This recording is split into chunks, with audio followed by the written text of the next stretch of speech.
Good morning, kids. English course, lesson 11. That is gorilla, and this gorilla is about and this chapter is about a poem, and it's written by Martin Honeysett. It's a poet's name, okay, by Martin Honeysett.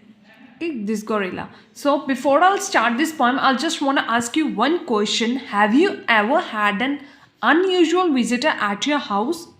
And why was it unusual? Okay, and what do you do?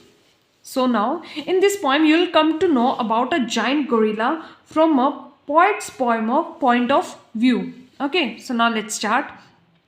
A giant gorilla came to tea. Whoever asked him, it wasn't me.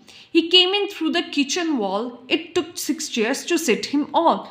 Powerful, a giant means a powerful big gorilla. Gorilla is the strongest ape. Okay. So now, one day a giant gorilla went for tea to a poet's house, but the poet didn't know who invited him because he had not invited him.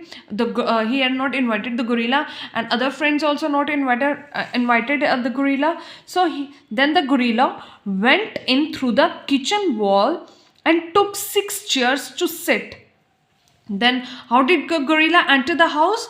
He entered the house through the kitchen wall. Okay, then he took 6 chairs and then he sit on all 6 chairs. He drank his tea straight from the pot, and sandwiches he ate the lot. He poked the jellies to make them wobble and then swallowed them up with just one gobble. So now next, he drank tea straight from the pot. There was a pot on the table. Okay, then he drank tea straight from the teapot, and then he ate a lot of sandwiches. Then he poked means touched suddenly. Then he suddenly touched the jellies to make them wobble. Wobble means to move from side to side. Then swallowed them up with just one gobble. Swallowed up means he intake it with just one gobble, means he was eating quickly, fastly, without chewing. Okay, he ate all the food without chewing. All that remained on the table, on the plate, was the cake. There was nothing else for him to take.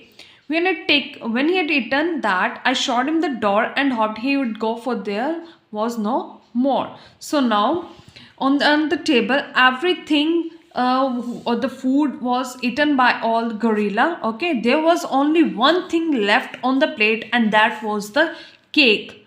Other all thing was eaten by the gorilla. All other food was eaten by the gorilla, and there was only one thing left on the table, and that was the cake. Okay, so now when the gorilla finished eating the last item, when he was eating the last item, that was the cake. Okay, then the poet showed him the door and hoped that he would finally leave, because there was nothing else left on the table.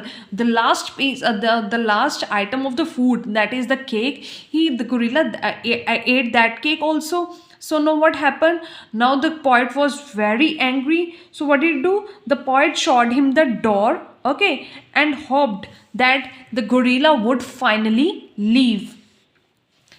Instead, he ate the door as well, except for the knocker and the bell. And then at last he decided to go. Who invited him? I would like to know. So now, lastly, what happened? The gorilla ate everything that was served to him, but it was not enough. So he ate the door as well.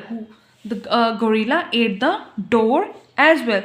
So at last, the poet was relieved when the gorilla finally decided to leave. So at last, the poet was very happy that finally the gorilla leave his house. Why didn't he ate all the door? He ate the door, but he left only knocker and the bell. Why he left only knocker and the bell?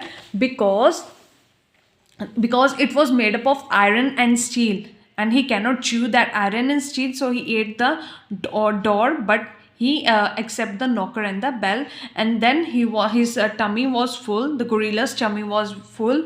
Now then he was very satisfied, and at last he decided to go. But the poet was still questionable. He asked, who invited him? I'd like to know. He was still asking, who invited this gorilla? I would like to know.